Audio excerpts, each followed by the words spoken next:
जय सिया राम मित्रों। कैसे हैं आप सब लोग? राम जी की कृपा से आप सब लोग सुखी होंगे और आपके जीवन के दुख कष्ट तकलीफें प्रभु राम जी दूर करें और आपकी मनोकामना पूर्ण करें। राम जी, यही प्रभु सीताराम जी से हमारी प्रार्थना है। मित्रों, अष्टम भावस्थ गुरु ग्रह किस प्रकार का फल करते हैं, ये पूर्व के अंक में आपको बतला चुके हैं मित्रों, और शास्त्रोक्त उसका उपाय भी आपको वहां पर को बतलाया था। अन्य ग्रहों के साथ गुरु ग्रह अष्टम भाव में किस प्रकार का फल करते हैं, इसकी चर्चा यहाँ पर को करेंगे मित्रों। शास्त्रोक्त एक एक बात आपको बताएंगे। और चूंकि अष्टम भाव में गुरु ग्रह के साथ अन्य ग्रहों की जब युति होती तो बहुत ही खराब योगों का निर्माण होता है। ऐसे योगों का निर्माण होता है मित्रों जो बहुत खराब फल करते हैं। उदाहरण के तौर पर मित्रों, जैसे गुरु ग्रह यदि सूर्य के साथ अष्टम भाव में बैठे हों तो विद्या भंग योग का निर्माण होता है। ऐसा जातक कुशाग्र बुद्धि होते हुए भी अपनी शिक्षा पूरी नहीं कर पाता, और जब उसकी शिक्षा पूरी नहीं होती तो उसका जीवन अस्त व्यस्त हो जाता है, और जो कुछ भी शिक्षा वो ग्रहण कर लेता है उसका अपने जीवन निर्वाह के साधनों पर उपयोग वो नहीं कर पाता, समाज में एक उचित स्थान वो नहीं बना पाता। साथ ही ऐसा जातक जीवन पर्यंत बीमारियों से घिरा रहता है, सदैव रोगेण यानी सदैव रोगी रहता है। गुरु प्लस चंद्र गज केसरी योग इसको बोला जाता है मित्रों। अष्टम भाव में ये गज केसरी योग अप्रभावी हो जाता है मित्रों। कोई भी देखकर कहेगा कि भाई आपको उच्च पद की प्राप्ति होगी, शासन सत्ता का सहयोग मिलेगा, आप संपत्तिशाली बनेंगे, आप एक कमांडर बनेंगे, किंतु आप अपने जीवन में कुछ भी नहीं कर पा रहे, संघर्ष कर रहे हैं मित्रों। अष्टम भाव में आकर के चंद्रमा नीच के हो जाते हैं वृश्चिक राशि में आकर के, और गुरु ग्रह तो ऑलरेडी वहां पर अच्छा फल नहीं कर रहे हैं। तो ऐसे गुरु और चंद्र व्यक्ति को गज केसरी योग के उल्टा सुख भंग योग का निर्माण करते हैं, भाग्य भंग योग का निर्माण करते हैं। अर्थात इस प्रकार की युति अष्टम भाव में हो तो जातक जो कुछ भाग्य प्रारब्ध जिसको बोलते हैं वो लेकर के जो भाग्य आया होता है, जिसे बोलते हैं बालक की बंद मुट्ठी मित्रों, उस भाग्य का भी उसको लाभ नहीं मिलता, वो भी कुंद हो जाता है मित्रों। गुरु प्लस मंगल लगन भंग योग, गुरु प्लस बुध अष्टम भाव में। अष्टम भाव में बुध बहुत खराब फल करते हैं मित्रों, बहुत अशुभ फल प्रदान करते हैं।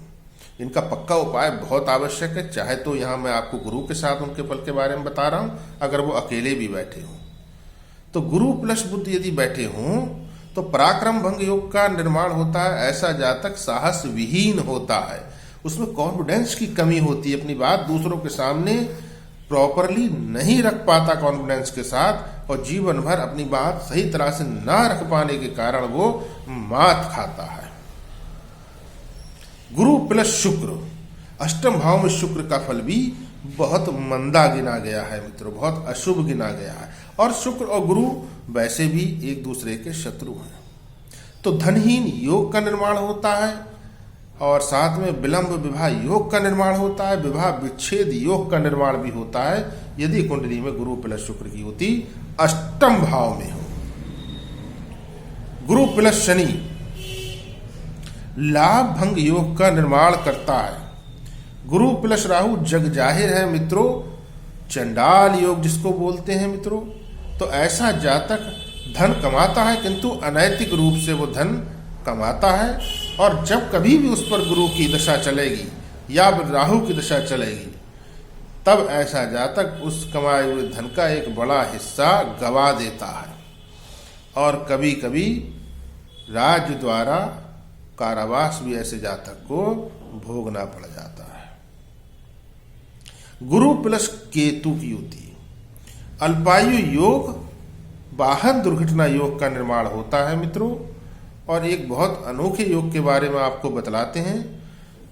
अष्टम भाव में यदि गुरु प्लस राहु प्लस शनि या गुरु प्लस केतु प्लस शनि, इन 3 ग्रहों का ये जुट्टा बैठा हुआ है मित्रों, तो एक योग बनता है विधवा संगमो भवति। विधवा संगमो भवति अर्थात ऐसा जातक अपने से बड़ी आयु की विधवा स्त्री के साथ अनैतिक संबंध रखता है और इस वजह से उसका परिवार पूरा तहस नहस हो जाता है, पूरी तरह से वो बर्बाद हो जाता है मित्रों। तो इन योगों के उपाय नितांत आवश्यक होते हैं मित्रों।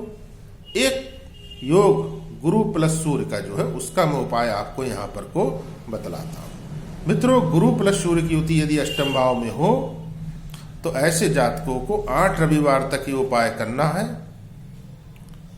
तांबे का एक लोटा लेना है मित्रों, उसको आधा आप चने की दाल से भरेंगे और आधा आप गुड़ से भरेंगे। लाल रंग का सूती कपड़ा उसके ऊपर आप लपेटेंगे, मौली से उसको बांध दीजिए। लाल रंग की मौली या कलावा भी बोलते हैं, उससे बांध करके 8 रविवार दोपहर के समय मंदिर में ब्राह्मण को दीजिए। उनके पांव हाथ लगाकर आशीष लीजिए। बृहस्पति देव की मदद साक्षात आपको मिल जाएगी और आपका गुरु और सूर्य दोनों ही उत्तम फल करने लगेंगे। पूरे परिवार के अंदर बरकत आपके घर में आएगी इस एक उपाय को करने से।